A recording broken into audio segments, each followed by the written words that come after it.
West Bengal state university 5th semester Bengali minor স্টুডেন্টদের জন্য এই ভিডিওটি আমি আজকে বানিয়েছি। তো তোমরা যারা এবার বাংলা তোমাদের রয়েছে মাইনর সাবজেক্ট হিসাবে, তো তোমাদের পড়তে হবে 19 শতকের বাংলা গদ্য ও কাব্য কবিতা পাঠ।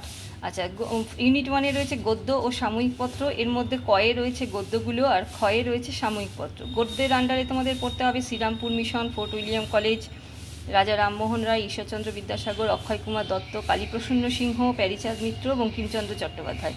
এদের গদ্য সাহিত্যে এদের অবদান তোমাদের পড়তে হবে। ক্ষয়ে রয়েছে সাময়িক পত্রগুলো, যার আন্ডারে রয়েছে হচ্ছে দিগদর্শন, সমাচার দর্পণ, বাঙ্গাল গেজেটি, সংবাদ কৌমুদী, সমাচার চন্দ্রিকা, সংবাদ প্রভাকর, তত্ত্ববোধিনী পত্রিকা, বিবিধার্থ সংগ্রহ, সোমপ্রকাশ, অমৃত বাজার পত্রিকা, বামাবোধিনী পত্রিকা, বঙ্গদর্শন। ইউনিট 2-এ রয়েছে ঈশ্বরচন্দ্র বিদ্যাসাগরের লেখা সীতার বনবাস। তো এখানে দেখবে পাশে একটা লেখা আছে বঙ্গীয় সাহিত্য পর্ষদ।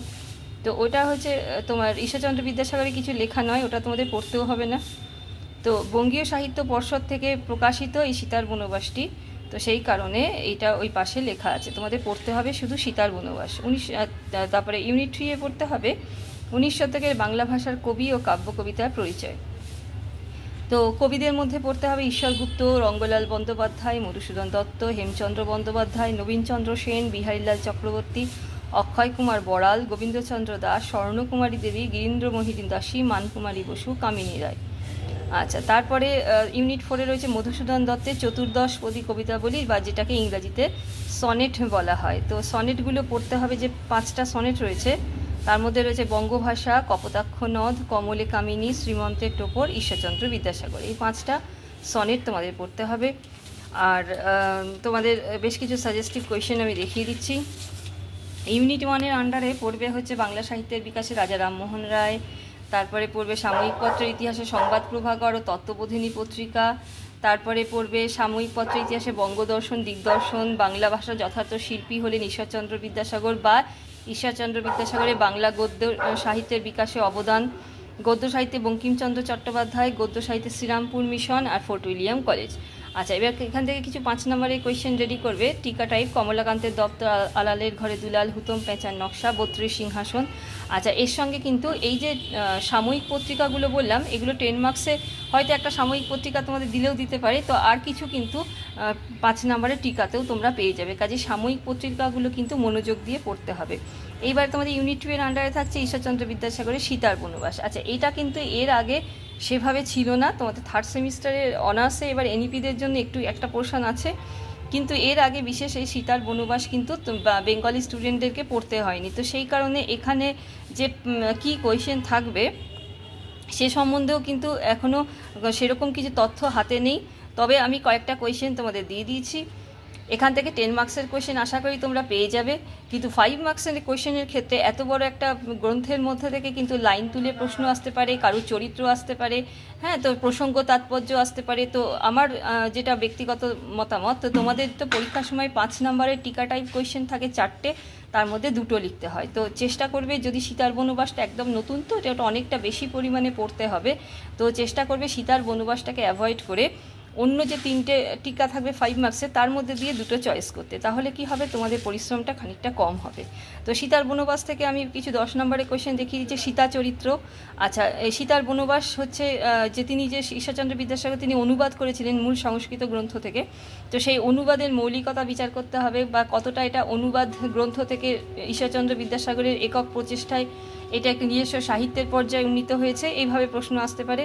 আচ্ছা, সীতার বনবাসের ঘটনাটা 5 নম্বরের জন্য রেডি করবে। আরেকটা কোয়েশ্চেন রয়েছে, সীতার বনবাসের উৎস গ্রন্থটির নাম কি, অর্থাৎ কোন মূল সংস্কৃত গ্রন্থ থেকে এটাকে অনুবাদ করা হয়েছে। আর গদ্য সাহিত্যের বিশিষ্টতা, এই গদ্য সাহিত্যের বিশিষ্টতা কিন্তু যে বিশিষ্টতা যে কোয়েশ্চেনটা, এটা কিন্তু 10 মার্কসের জন্য আসতে পারে। যখন রেডি করবে 10 মার্কসের মতো রেডি করবে, আর 5 মার্কস আসলে একটু ছোট করে দেবে। আচ্ছা, এরপরে আমি যাচ্ছি ইউনিট 3-তে। ইউনিট 3-তে তোমাদের রয়েছে হচ্ছে 20 শতকের বাংলা ভাষার কবি ও কাব্য।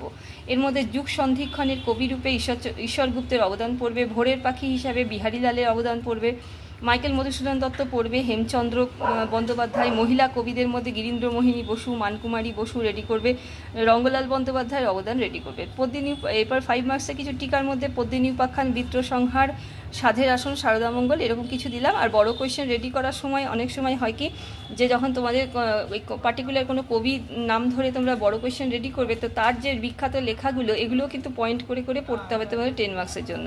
তো অনেক সময় দেখা যায় কি সেখান থেকেও কিন্তু টিকা এসে যেতে পারে।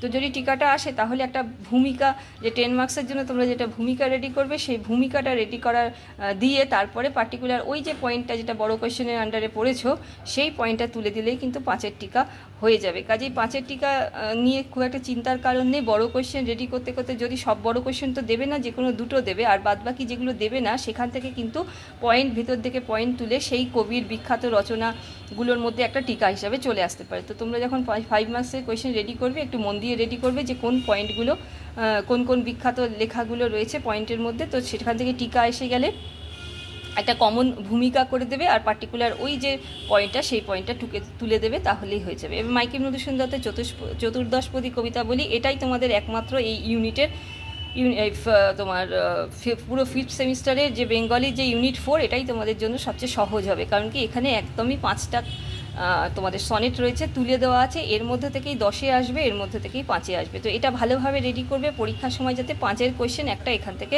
রেডি করতে তোমরা পারো, লিখে আসতে পারো। তো সনেটের সংজ্ঞা বৈশিষ্ট্য উল্লেখ করে বঙ্গভাষা কবিতাটি সনেট হিসাবে কতখানি সার্থক হয়েছে 10 মার্কসের জন্য রেডি করবে। ঈশ্বরচন্দ্র বিদ্যাসাগরের সনেট অনুসারে ঈশ্বরচন্দ্র বিদ্যাসাগর সনেট অনুসারে, অর্থাৎ কিন্তু কবিতাটার নামই হচ্ছে ঈশ্বরচন্দ্র বিদ্যাসাগর, সেইখানে তিনি মানে হচ্ছে মাইকেল মধুসূদন দত্ত, তিনি ঈশ্বরচন্দ্র বিদ্যাসাগরের প্রতি কী শ্রদ্ধা নিবেদন করেছেন। শ্রীমন্তের টোপরের ঘটনাটি দেখতে পাবে, শ্রীমন্তের টোপর কীভাবে রক্ষা পেয়েছিল, পুরো কবিতাটাই লিখতে হয় সারসংক্ষেপ করে।